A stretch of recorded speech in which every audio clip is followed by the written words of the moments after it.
கத்தரிக்காய் பால் கறியோட வந்திருக்கேன். இந்த கத்தரிக்காய் பால் கறி எப்படி செய்யறேன்னு சொல்லி உங்களுக்கு ஸ்டெப் பை ஸ்டெப் காட்டித்தரேன். ஸோ இந்த கத்தரிக்காய் கருவாட்டு போட்டு வைக்கிற பால் கறி வந்து நான் இந்த மண் சட்டிலாம் செய்ய போறேன். அடுப்பை என்ன ஆன் பண்ணல. இதுல வந்து ஒரு கத்தரிக்காய் எல்லாட்டிக்கு 170 கிராம் வருது. ஒரு கத்தரிக்காய் எடுத்து இப்படி வெட்டி வச்சிருக்கேன். இப்போ இதை இதில் போடுங்க. இதில் வந்து வாழைக்காய் இருக்குது. ஒரு வாழைக்காய் எல்லாட்டிக்கு 110 கிராம் வருது. ஒரு வாழைக்காய் எல்லாட்டிக்கு 110 கிராம்.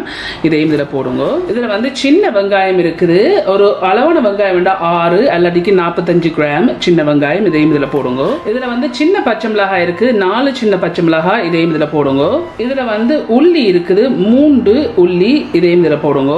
ஒரு காம்பு கருவேப்பிலை இருக்குது. இந்த கருவேப்பிலையும் இதில் போடுங்க.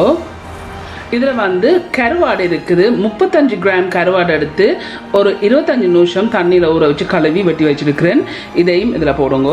இதில் வந்து மஞ்சள் இருக்குது. 1/2 டீஸ்பூன் மஞ்சள் இருக்குது. இதையும் இதில் போடுங்க. இதில் வந்து தேங்காய் பால் இருக்குது. 2ஆம் பாலும் 3ஆம் பாலும் கலந்த பால் இருக்குது. ஒரு கப் எல்லாட்டிக்கு 250 மில்லிலிட்டர் இருக்குது. இதையும் இதில் விடுங்க. இதை வடையாக மிக்ஸ் பண்ணி விடுங்க. ஸோ இதுக்கு நான் உப்பு போடையில் ஏன்னு சொன்னால் இந்த கருவாட்டிலையும் உப்பு தன்மை இருக்கிறபடியாக அந்த இதுக்கு என்ன உப்பு சேர்க்கல பேர்ந்து பார்த்துட்டு உப்பு போடலாம். இப்போ இதை நான் மிக்ஸ் பண்ணிட்டேன். இதை மூடி போட்டு ஹீட்டை வந்து மீடியத்துலேருந்து கொஞ்சம் கூட்டி வச்சிருக்கிறேன். வச்சுட்டு ஒரு 10 நிமிஷம் இதை கொதிக்க விடுவோம். ஸோ இப்போ சரியாக 10 நிமிஷம் ஆயிட்டுது. ஸோ மிக்ஸ் பண்ணி விடுங்க. ஸோ இது இன்னும் அவிய இல்லை சரியா. ஸோ நான் இப்போ திருப்பி மூடி போட்டு இன்னொரு 6 நிமிஷம் மீடியம் ஹீட்லேயே அவிய விட போகிறேன். சரியா 6 நிமிஷம் ஆயிட்டுது. இப்போ திறந்துட்டு இந்த கத்தரிக்காயும் வாழைக்காயும் உங்களுக்கு விருப்பம்னா மசிச்சு விடுங்க.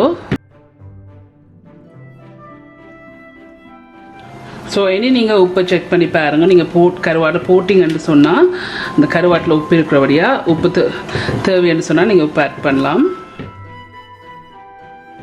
ஸோ எனக்கு பிடிச்சதுக்கு ஏற மாதிரி நான் மசிச்சு வச்சிருக்கேன். இப்படி மசிச்சா பிறகு இதில் வந்து 1/3 கப் இல்லாட்டி 80 மில்லிலிட்டர் முதலாம் பால் இருக்குது. தேங்காய் பால். இதையும் இப்போ இதில் விடுங்க. இதில் வந்து மிளகு இருக்குது. Pepper powder. இதில் 1/4 டீஸ்பூன் மிளகு இருக்குது. இந்த மிளகு பவுடரையும் இதில் போடுங்க. போட்டுட்டு இதை நல்லா மிக்ஸ் பண்ணி விடுங்க. இனி மூட தேவையில்லை. ஸோ உங்களுக்கு தண்ணி ஆகணும்னு சொன்னால் நீங்கள் இன்னும் கொஞ்சம் தண்ணி சேர்க்கலாம். ஸோ மிக்ஸ் பண்ணி போட்டு ஒரு 3 நிமிஷம் மீடியம் ஹீட் மூடாமல் அவிய விடுவோம். இப்போ சரியாக 3 நிமிஷம் ஆயிட்டுது. இப்போ நான் அடுப்பை நிப்பாட்டிட்டேன். கத்தரிக்காக வந்து கருவாட்டை போட்டு செய்கிற பால் கறி இப்படித்தான் நாங்கள் செய்கிறாங்க. ஸோ இந்த கறி வந்து செய்து முடிஞ்சுது.